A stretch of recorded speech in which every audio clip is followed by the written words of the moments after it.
As the Black Lives Matter movement has rapidly gained traction over the past month, it's not just celebrities and Instagram models who are jumping on board. Corporate America has also decided to finally step up. But while these companies are posting messages of support for the Black community, many Black people who work in these companies are asking them to put their money where their mouth is.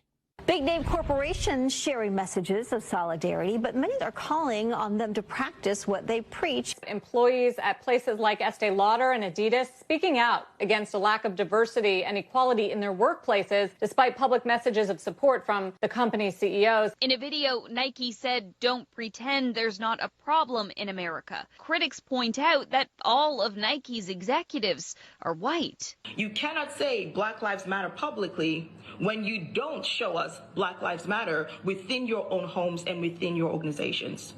Yeah, that's right. If you are just some random person who has 10 followers on Twitter and you tweet Black Lives Matter, maybe that's the best you can do. But if you're a major corporation that hires thousands of people, you can actually show that Black Lives Matter in a material way that goes beyond your social media feed. On their own, corporate tweets are useless. No one's going to stop being racist because SpaghettiOs told them to. Like, it's not enough to just be Black Lives Matter in the tweets. You got to be Black Lives Matter in the streets. Hell, you got to be Black Lives Matter in the sheets. Okay, maybe I didn't think that last one through, but you know what I mean. But the question is, why are African Americans so underrepresented in the American workforce? Well, let's find out in our brand new segment, This Black American Life.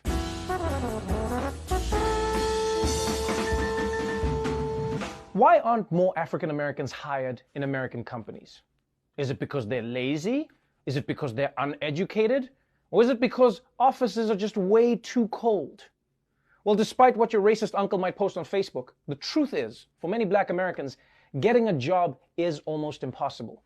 And it's because their Blackness stops them from even getting in the door. Blacks are the last hired and the first fired. White males are hired based on potential. Blacks are hired based on demonstrated accomplishments. Going back a quarter century, statistically speaking, very little has changed for Black applicants. Whites receive, on average, 36% more callbacks than African Americans and 24% more callbacks than Latinos. Thousands of made-up resumes were mailed to employers, identical except for the names. Half Black-sounding, half white. The results? Black-sounding names were 50% less likely to get follow-up calls. Wow. Racism never takes a day off. If you have a Black-sounding name on your resume, you're 50% less likely to get called in for the interview. Imagine if America had the same policy when picking a president. That would have screwed things up. It says Barack Hussein Obama. Okay, next. What we got here? John Edwards. Now this guy sounds like he's got it. And that's the thing I wish more people understood.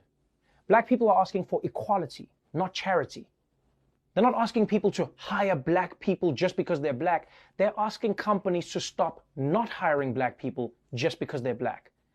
Because even with the exact same qualifications and a resume that's exactly the same, the only thing that blocks people is having a Black-sounding name. I mean, why would anyone even want a workplace with no Black people in it? You need at least one person who knows how to dance at the office party. And also, what if zombies show up? You want them to kill you first? So, it's enough of a challenge getting your Black foot in the door of corporate America. And if you're lucky enough to find your way into the office, good luck finding the ladder. Only 3.2% of executives and senior leaders in the U.S. are African American. There are only 4 Black CEOs in the Fortune 500, only 4, and no Black women. There are too few opportunities for African Americans to rise to the top, to have the opportunity to serve in leadership positions. There's a promotion gap. At every level going up, it becomes less and less diverse, more white. When I don't see those that have been in the company for X amount of years not hold certain titles, there places a doubt in my mind. Representative Al Green asking a pointed question to major bank CEOs. If you believe that your likely successor will be a woman or a person of color, would you kindly extend a hand into the air? Okay, that was just awkward. I mean, from the way those bank CEOs reacted, that congressman might as well have asked them to raise their hands if they'd ever seen Mike Pence eating a flaming hot Cheeto. Not a single one of those banks thinks it's even possible that a person of color will run the company. That says a lot. I mean, if you ask me, every bank should be run by a black woman. Yeah, because banks are out here losing trillions of dollars, credit default swaps, mortgage scams, and then after they screw up, average people lose their homes. Meanwhile, black women are out in these streets every day figuring out how to make a dollar stretch into 10. I'll tell you right now, if my grandmother ran a major bank, she would have been the one bailing America out. Oh no, the economy crashed? Oh baby, let me see. I've got 2 trillion here. Hold on. Ooh, there you go. You bring back my change. Now, if you're one of the few black people who have made it into corporate America, congratulations. Your reward is working every day with some people who have no idea how to act around you. Microaggression describes indirect or subtle discrimination. And if you're on the receiving end, it can be as hurtful as anything overt. White people will come to me and say, you speak so well. And then, right, you speak so well, or you're very articulate. In my own personal experience, like, you don't sound black. Like, what does sound black and sound white really mean? You're not like the others and stuff like that. If you think about it, because it's like, you're not like the others, so, well, what are the others? The assumption is always going to lead in that I know less. My manager turns to me and says, well, isn't your hair so big because all of your intelligence is in there? And physically grabbed my hair. Yeah, every day, black people have to navigate a workplace filled with people who don't even realize that they're doing something offensive. You're so intelligent, it must be in your hair? This is what you get from living in a segregated society. Instead of knowing black people and black culture, you've got white folks interacting with black people like they're making contact with E.T.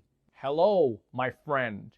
Do your people shake hands? Nah, the coronavirus. And it's because millions of white Americans don't have the first clue of how to interact with their black coworkers, or just even be normal around them, that black people in corporate America have to spend an inordinate amount of time making white people feel comfortable. For those of us who have been in corporate America, we have to be able to exist, and not only exist, but to really thrive in 2 totally different cultures. This idea of double consciousness. Our blackness isn't accepted in a lot of spaces that are critical for our success. Intelligence is often linked to whiteness, so black people are often encouraged in professional settings to use a quote-unquote white voice, aka code switch.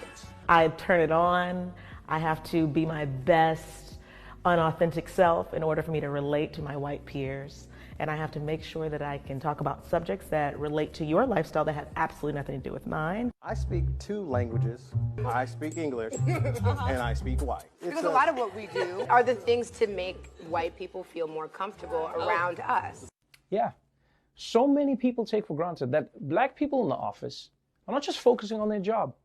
They're focusing on not being perceived as threatening or disruptive or too black. And so you try your best to blend in with the whiteness that's around you.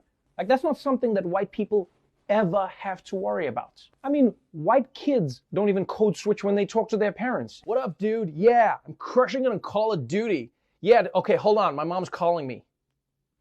Yo, dude, what up? Yeah, bro, I told you, I'll crush my homework when I'm done. All right, I'll talk to you later, Mom. Bye. So, to corporate America, if you really believe in rooting out systemic racism and supporting black lives, then I say to you, examine your own actions within your companies before history leaves you behind. Or as I would put it if I wasn't in the office, you better check yourself before you wreck yourself.